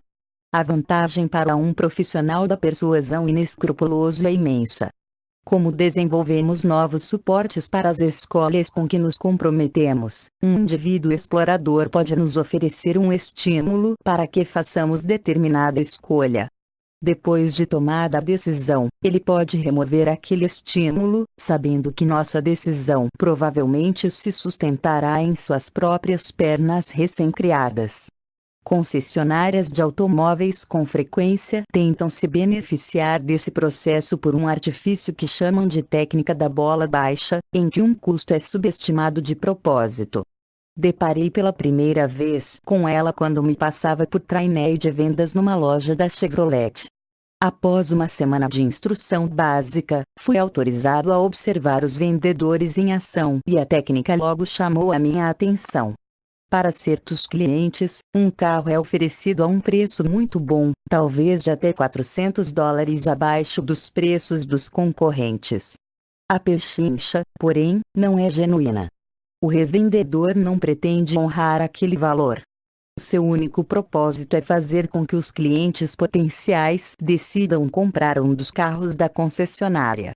Uma vez tomada a decisão, uma série de atividades desenvolvem o sentimento de compromisso pessoal do cliente com o carro. Vários formulários de compra são preenchidos, condições de financiamento são providenciadas, às vezes o cliente é encorajado a dirigir aquele carro por um dia antes de assinar o contrato, para que possa testá-lo e mostrá-lo à vizinhança e no trabalho, etc. O revendedor sabe que, durante esse período, os clientes desenvolvem um conjunto de novos motivos para respaldar sua opção e justificar os investimentos já feitos.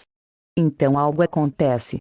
Um erro nos cálculos é descoberto. Talvez o vendedor tenha se esquecido de acrescentar o custo do ar-condicionado. Se o cliente fizer questão dele, terá que pagar mais $400. Para que o cliente não desconfie, algumas concessionárias deixam que o banco responsável pelo financiamento descubra o equívoco.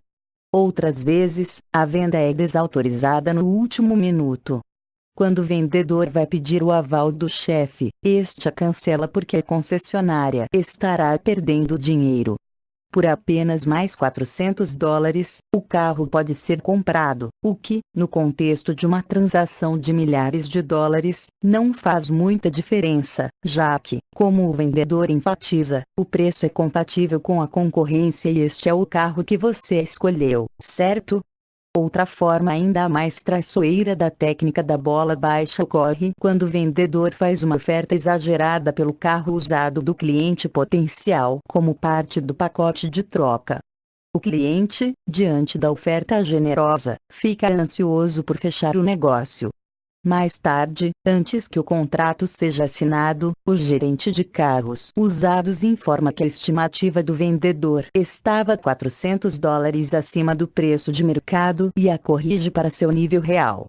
O cliente, percebendo que a oferta reduzida é a justa, aceita e às vezes se sente culpado por ter tentado tirar proveito da estimativa exagerada do vendedor. Certa vez testemunhei uma mulher pedindo desculpas, constrangida, ao vendedor que havia aplicado essa versão da técnica da bola baixa, enquanto ela assinava um contrato de compra de carro novo que renderia ao vendedor uma boa comissão. Ele parecia magoado, mas deu um sorriso indulgente. Em qualquer variedade dessa técnica, a sequência é a mesma. Uma vantagem oferecida induz a uma decisão de compra favorável. Então, algum tempo após a tomada de decisão, mas antes que o negócio seja fechado, a vantagem de compra original é habilmente removida. Parece quase inacreditável que um cliente compre um carro sob tais circunstâncias. Mas a tática funciona não com todo mundo, é claro. No entanto, sua eficácia é suficiente para ser uma abordagem de persuasão comum em muitas concessionárias. Elas passaram a entender a capacidade que um compromisso pessoal tem de desenvolver seu próprio sistema de apoio, com justificativas novas para mantê-lo. Com frequência, essas justificativas fornecem tantas pernas fortes para sustentar a decisão que, quando o revendedor retira uma única perna, a perna original, não ocorre um colapso. A perda pode ser aceita pelo cliente que está consolado, até mesmo feliz, com a série de outros bons motivos favorecendo sua escolha. Jamais ocorre ao comprador que esses motivos adicionais jamais teriam existido se a escolha não houvesse sido feita antes. Após observar o funcionamento impressionante da técnica da bola baixa nas concessionárias de automóveis, decidi testar sua eficácia em outro ambiente, onde pudesse ver se a ideia básica funcionara com uma pequena mudança. Os vendedores de carros que observei aplicavam a técnica propondo ofertas tentadoras, obtendo decisões favoráveis como resultado e depois retirando a parte tentadora das ofertas. Se minha intuição sobre a essência do procedimento estivesse correta, eu deveria ser capaz de fazer a tática funcionar de forma um pouco diferente. Eu poderia oferecer um bom negócio, que produziria o compromisso decisório crucial, e depois acrescentaria um aspecto desagradável ao esquema. Como o efeito dessa técnica era levar o indivíduo a perseverar no negócio mesmo depois que as circunstâncias mudavam para pior, a tática deveria ser igualmente eficaz se um aspecto positivo do negócio fosse retirado ou um aspecto negativo fosse acrescentado.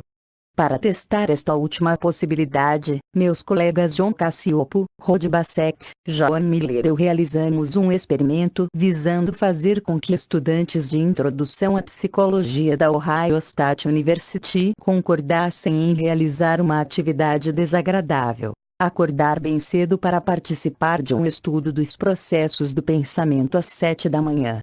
Ao convocarmos uma amostra de estudantes, de cara informamos a eles a hora inicial. Apenas 24% se dispuseram a participar.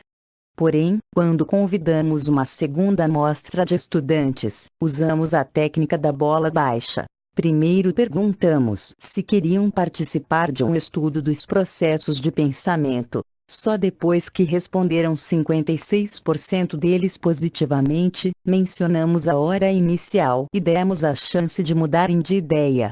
Nenhum deles mudou. Além disso, fiéis ao compromisso de participar, 95% dos estudantes do grupo chegaram ao local indicado às 7 da manhã conforme prometeram. Sei que isso aconteceu porque recrutei 2 auxiliares de pesquisa para estarem no local naquela hora, conduzindo os experimentos de processos de pensamento e anotando os nomes dos estudantes que compareceram. É impressionante a capacidade da tática da bola baixa de fazer com que uma pessoa se sinta satisfeita com uma escolha ruim.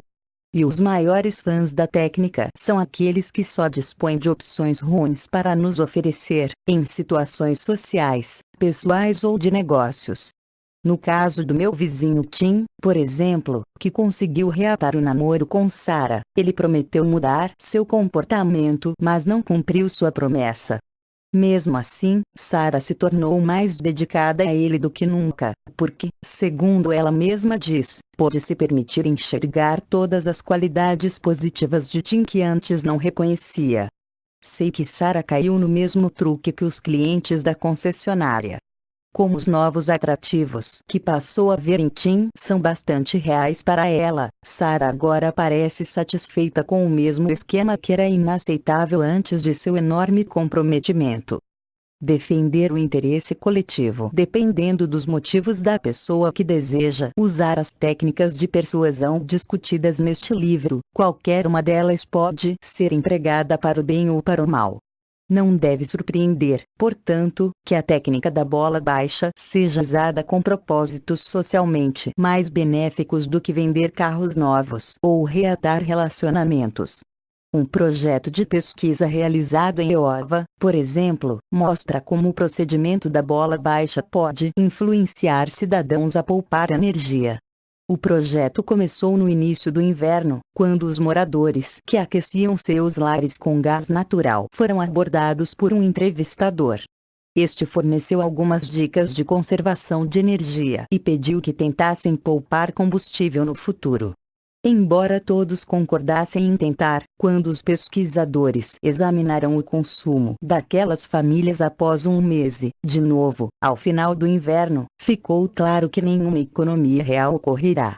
Os moradores que haviam prometido tentar economizar consumiram tanto gás natural quanto uma amostra aleatória de seus vizinhos que não haviam sido abordados. Boas intenções combinadas com informações sobre economia de energia não foram suficientes para mudar os hábitos. Mesmo antes do início do projeto, Palak e sua equipe de pesquisa haviam reconhecido que algo mais seria necessário para mudar os padrões arraigados de consumo de energia. Assim, tentaram um procedimento ligeiramente diferente com uma amostra semelhante de usuários de gás natural. Aquelas pessoas também foram abordadas por um entrevistador, que forneceu dicas de economia de energia e pediu que evitassem desperdícios. Para essas famílias, porém, o entrevistador ofereceu algo mais. Os moradores que concordassem com o pedido teriam seus nomes divulgados em artigos no jornal, listados como cidadãos de espírito coletivo poupadores de energia. O efeito foi imediato. Um mês depois, quando as empresas de gás verificaram os medidores, os moradores daquela amostra haviam poupado em média 12 metros cúbicos de gás natural por residência. A possibilidade de ver seus nomes no jornal tinha motivado aquelas pessoas pelo período de um mês. Depois o tapete foi puxado. Os pesquisadores retiraram a razão que inicialmente levou as pessoas a economizar gás. Cada família a qual haviam prometido publicidade recebeu uma carta informando que não seria mais possível divulgar seu nome. Ao final do inverno, a equipe de pesquisa examinou o efeito da carta sobre o consumo de gás natural daquelas famílias. Teriam retornado aos seus antigos hábitos perdulários quando a chance de aparecer no jornal foi removida. Nada disso. Para cada um dos meses restantes de inverno, aquelas famílias economizaram mais gás do que durante o período em que pensaram que seriam publicamente elogiadas. Em termos de porcentagem de energia poupada, haviam economizado 12,2% de gás durante o primeiro porque esperavam ver seus nomes no jornal. Porém, após a chegada da carta informando o contrário, não retornaram aos seus níveis anteriores de consumo de energia. Em vez disso, aumentaram sua economia para um nível de 15,5% pelo resto do inverno. Embora jamais possamos estar totalmente seguros dessas coisas, uma explicação para seu comportamento persistente se apresenta de imediato. Aquelas pessoas haviam sido induzidas, pela técnica da bola baixa, a um compromisso de economia mediante uma promessa de publicidade no jornal. Uma vez assumido, ele começou a gerar seu próprio reforço. Os moradores passaram a adquirir hábitos novos de consumo de energia, sentir-se bem com seus esforços de espírito coletivo, convencer-se da necessidade vital de reduzir a dependência americana em relação ao combustível estrangeiro, gostar da redução nas contas de gás, orgulhar-se de seu espírito de sacrifício e, mais importante, ver-se como pessoas conscientes da necessidade de conservar energia. Com todas essas novas razões para justificar o compromisso de poupar, é natural que este permanecesse firme mesmo depois que o motivo original, a publicidade no jornal, havia sido removido. Por incrível que pareça, quando o fator publicidade se tornou indisponível, aquelas famílias não apenas mantiveram o esforço de poupar combustível, mas o aumentaram. Várias interpretações poderiam ser oferecidas para esse empenho ainda maior, mas tenho uma favorita. De certo modo, a oportunidade da publicidade no jornal havia impossibilitado os moradores de se responsabilizarem plenamente por seus compromissos conservacionistas. De todos os motivos apoiando a decisão de poupar energia, foi o único com origem externa, o único que impedia que os moradores pensassem que estavam poupando gás porque acreditavam naquilo. Assim, a chegada da carta cancelando a promessa de publicidade removeu o único obstáculo à sua imagem como cidadãos preocupados em poupar energia. Essa autoimagem nova e incondicional os levou a patamares ainda maiores de economia. Assim como Sarah, parece que se comprometeram com uma escolha por meio de um incentivo inicial e aumentaram ainda mais a dedicação após o incentivo ter sido removido. Defesa. A única defesa eficaz contra as armas de influência corporificadas nos princípios combinados do compromisso e da coerência é uma consciência de que, embora a coerência costume ser positiva, até vital, existe uma variedade tola e rígida a ser evitada. Precisamos estar atentos para a tendência de sermos automática e impensadamente coerentes, porque assim ficamos expostos às manobras daqueles que querem explorar a sequência mecânica compromisso-coerência visando o lucro.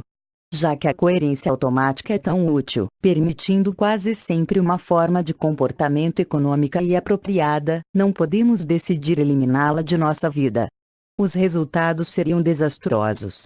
Se, em vez de nos comportarmos automaticamente movidos pelas decisões e ações anteriores, parássemos para refletir sobre os méritos de cada ação nova antes de realizá-la, jamais teríamos tempo para alcançar algo significativo. Precisamos mesmo daquele tipo perigoso e mecânico de coerência.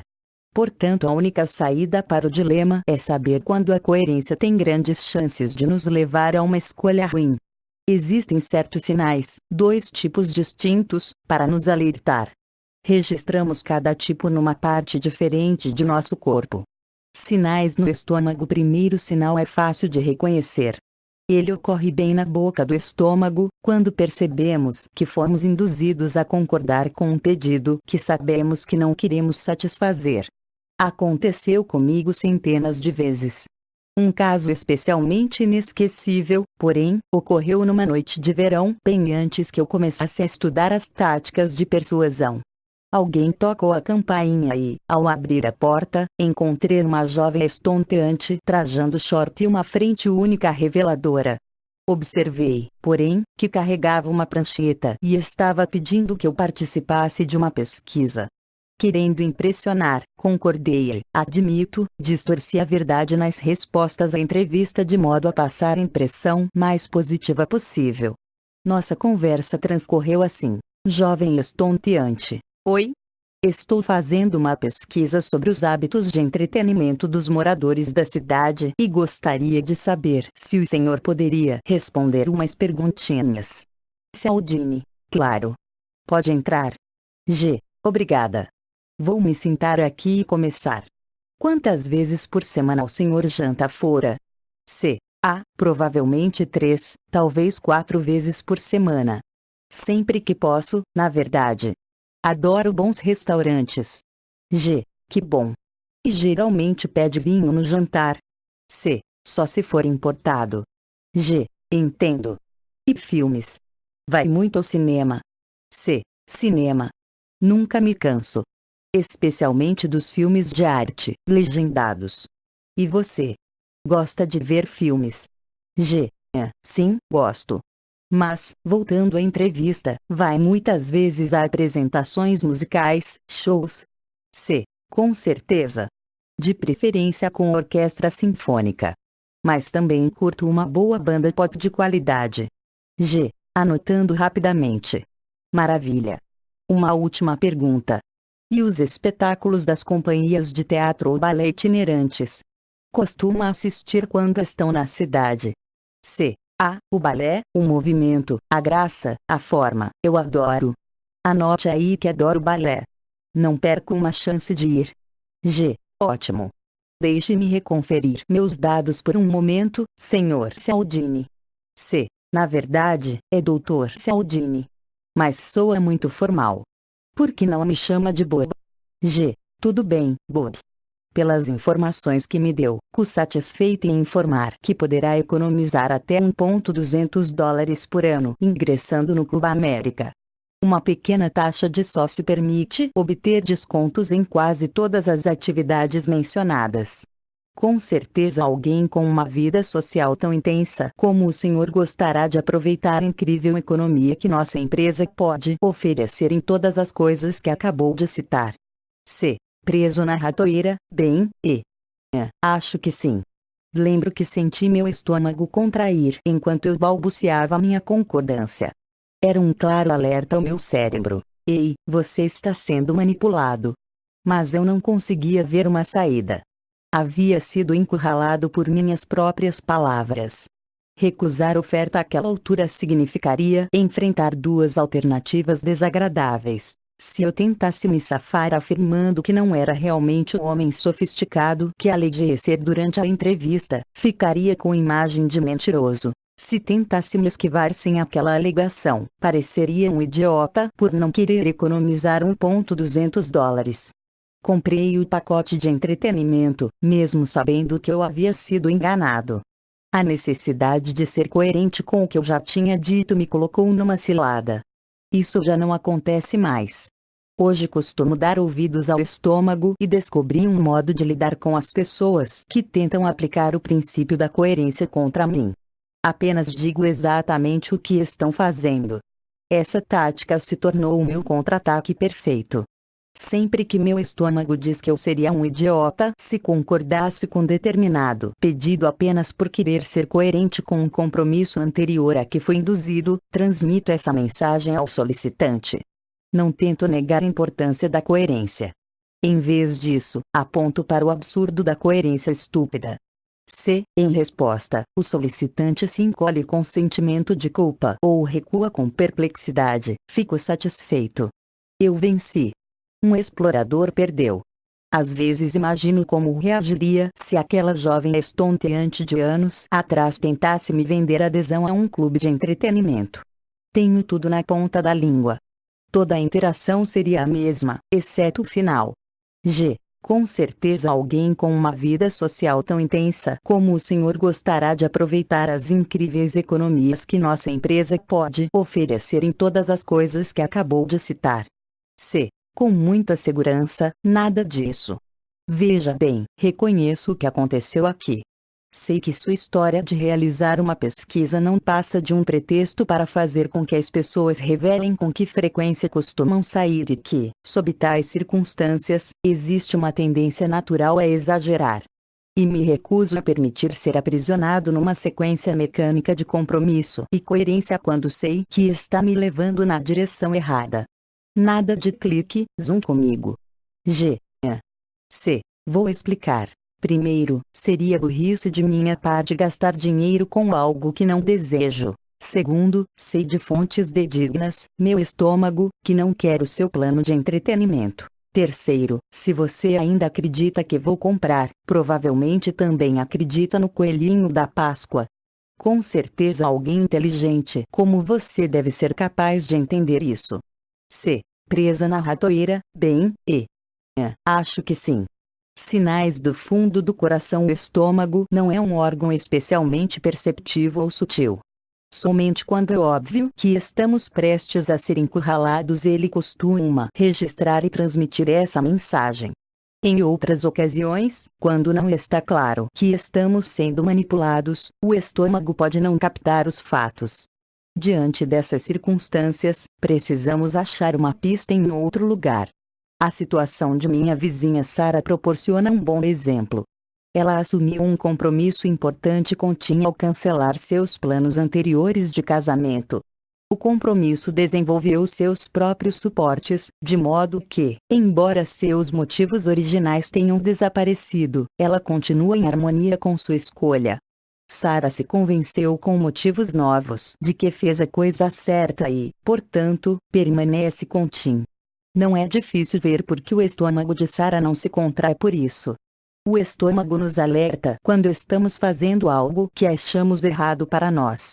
Sara não acha isso. Em sua cabeça, fez a escolha certa e está se comportando de forma coerente. No entanto, a não ser que eu esteja redondamente enganado, existe uma parte de Sara que reconhece sua escolha como um erro e seu atual modo de vida como uma forma de coerência insensata.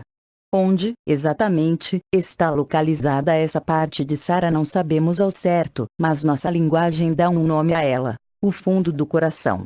Ele é, por definição, o lugar onde não podemos nos enganar.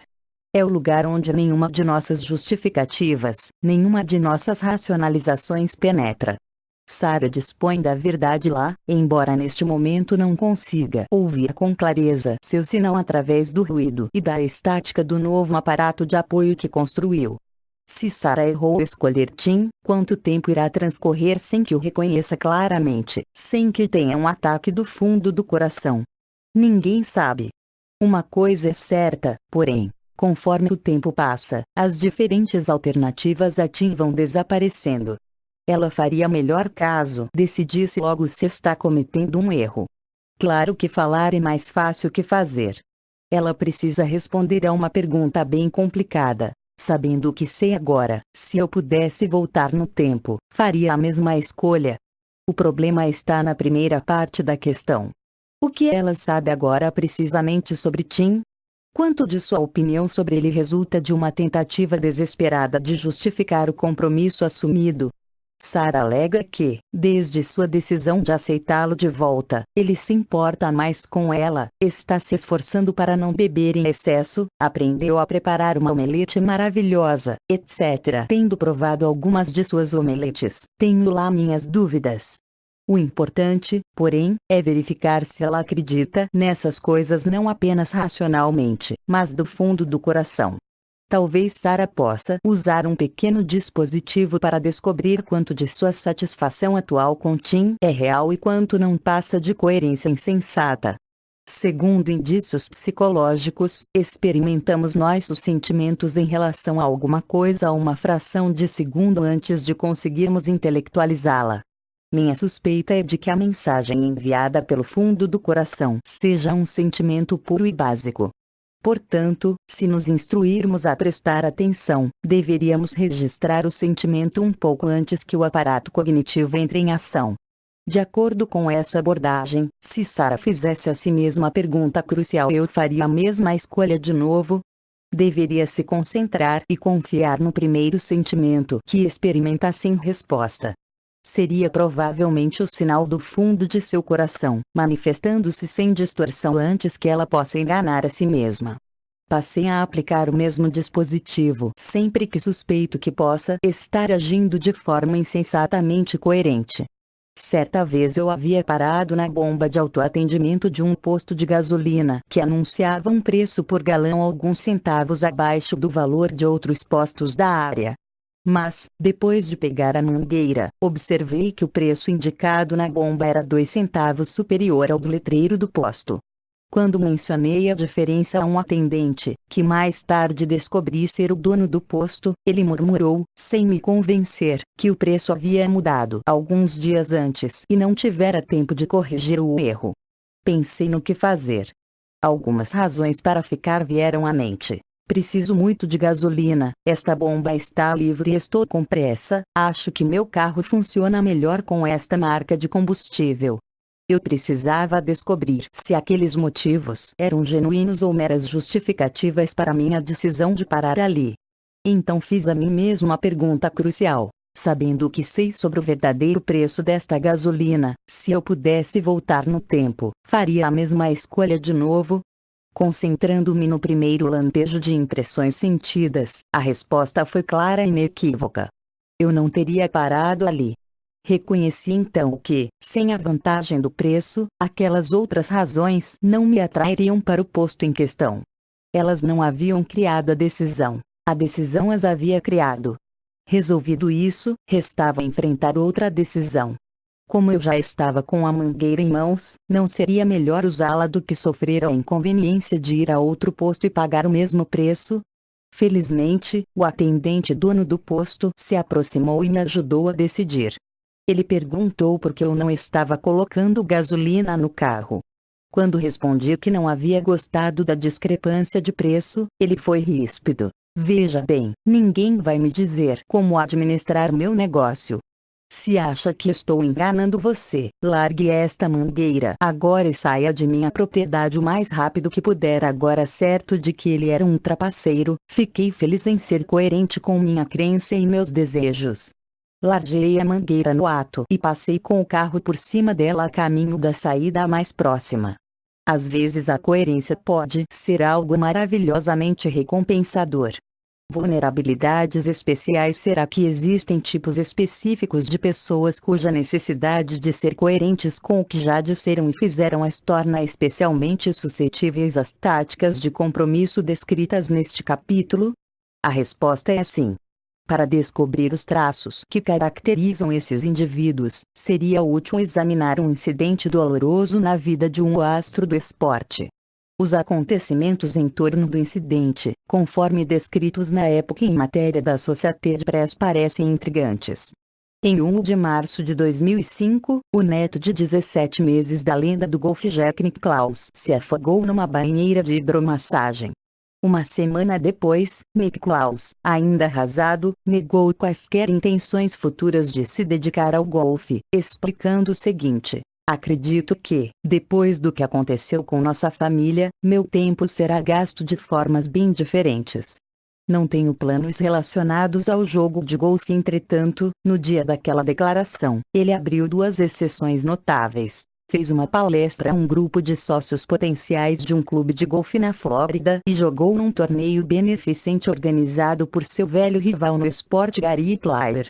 O que foi tão poderoso para afastar Nicklaus da família em luto e atraí-lo a eventos que só podiam ser vistos como frívolos se comparados com aquele que estava compartilhando com seus entes queridos? Você assume compromissos, ele disse, e precisa honrá-los. Sua resposta foi direta: sim. Embora os pequenos eventos possam ter sido irrelevantes diante do quadro mais amplo, os compromissos que assumiu concordando em participar decididamente não eram irrelevantes, ao menos para ele. Mas por que os compromissos do Sr. Nicklaus eram tão importantes para ele? Ele possuía traços que o impeliam para uma forma extremada de coerência? Na verdade, possuía dois. Tinha 65 anos e era americano. Idade. Não surpreende que pessoas com tendência particularmente forte para a coerência em suas atitudes e ações costumem ser vítimas das táticas de influência baseadas nesse princípio. De fato, realizei uma pesquisa que desenvolveu uma escala para medir a preferência pela coerência e descobri exatamente isso. Os indivíduos que mostraram um grau alto de preferência pela coerência se mostraram mais dispostos a satisfazer um solicitante que usasse a técnica do pé na porta ou da bola baixa. Talvez o mais surpreendente seja que, num estudo complementar envolvendo voluntários de 18 a 80 anos, descobrimos que a preferência pela coerência aumentava com a idade, e que nossas cobaias de mais de 50 anos exibiram a maior inclinação por coerência com seus compromissos anteriores. Acredito que essa descoberta possa explicar o cumprimento das promessas anteriores feitas por Jack Nicklaus, de 65 anos, mesmo em face de uma tragédia familiar diante da qual poderia perfeitamente descumpri-las. Para ser fiel aos seus traços, precisava ser coerente com aquelas promessas. Também acredito que a mesma descoberta possa ajudar a explicar por que os perpetradores de fraudes contra cidadãos mais velhos costumam usar as táticas de compromisso e coerência para enganar sua presa.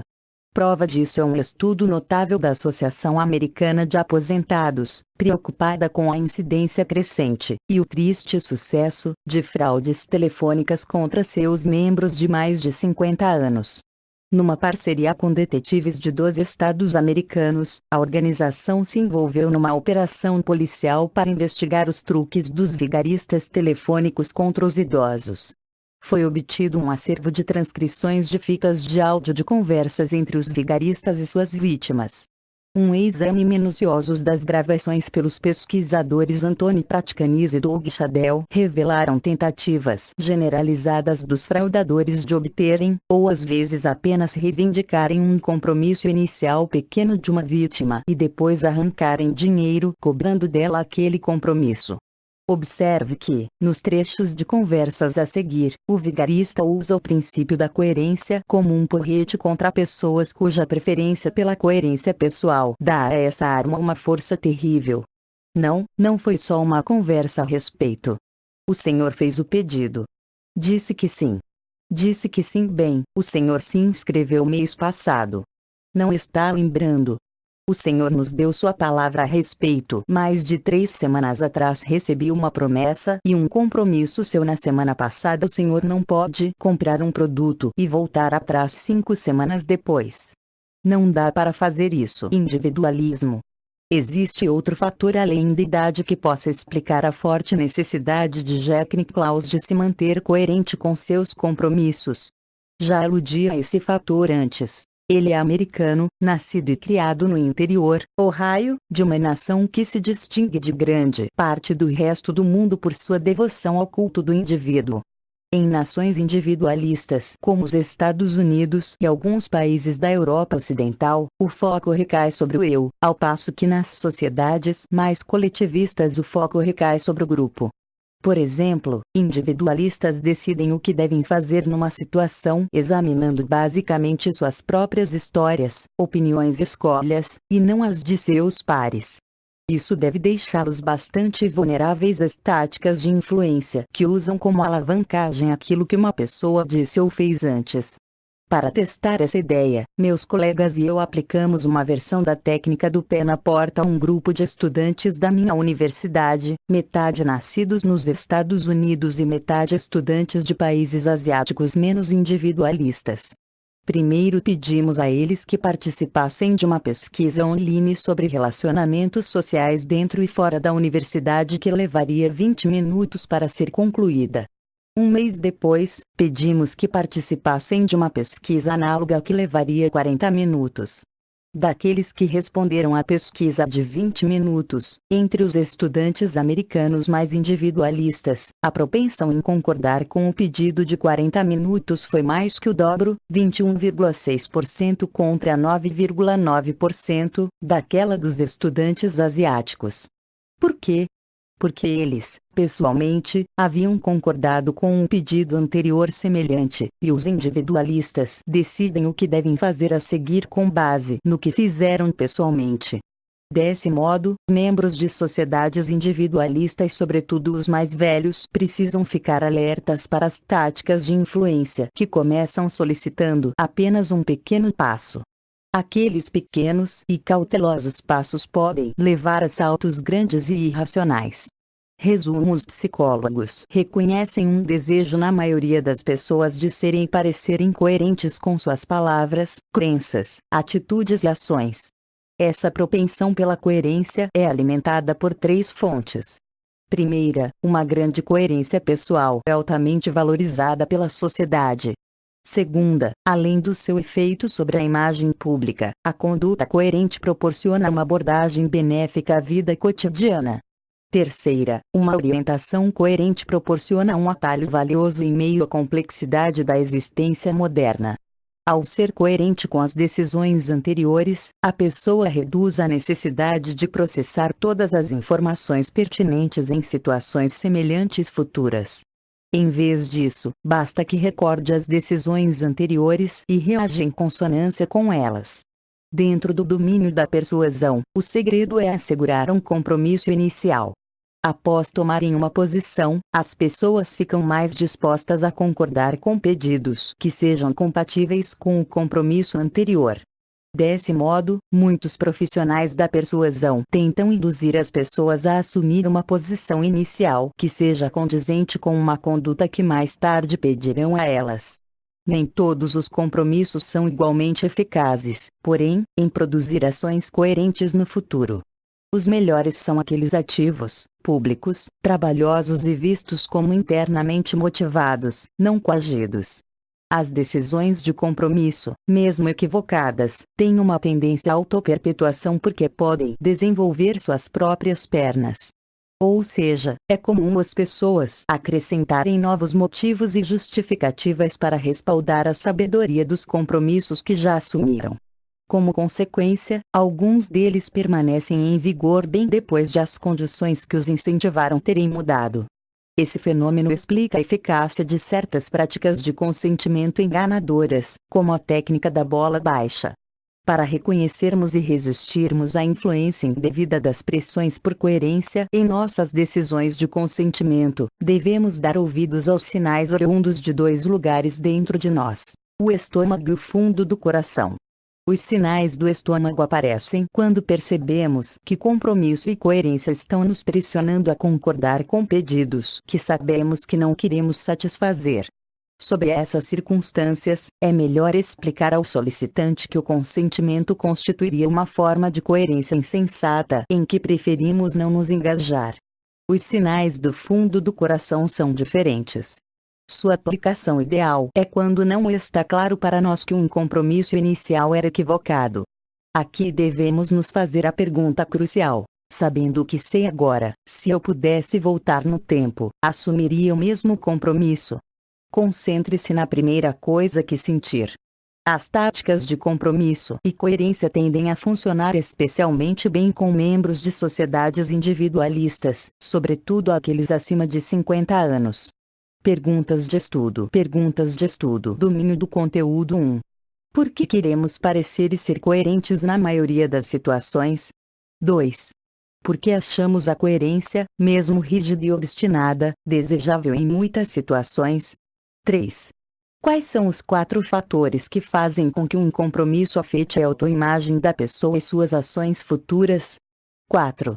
O que torna os compromissos por escrito tão eficazes? 5. Qual é a relação entre a tática de consentimento da bola baixa e o termo desenvolver suas próprias pernas? Pensamento crítico 1. Suponha que você esteja aconselhando soldados americanos sobre como evitar pressões pela coerência, como aquelas usadas para obter a colaboração dos prisioneiros de guerra durante a Guerra da Coreia. O que você diria a eles? 2. Referindo-se à extrema fidelidade dos proprietários de motocicletas Harley-Davidson, um comentarista observou: se você consegue persuadir seus clientes a tatuarem seu nome no peito, provavelmente nunca precisará temer que mudem de marca. Explique por que isso seria verdade. Em sua resposta, faça referência a cada um dos 4 fatores que maximizam o poder de um compromisso em ações futuras. 3. Imagine que você esteja desmotivado para estudar para uma prova importante daqui a menos de uma semana. Explorando seu conhecimento do processo de compromisso, descreva o que você faria para se encorajar a estudar o tempo necessário. Explique por que as ações que você escolheu deverão funcionar. 4. Pense na grande cerimônia tradicional de casamento que caracteriza a maioria das culturas. Quais aspectos desse tipo de evento podem ser vistos como dispositivos de compromisso para o casal e suas famílias?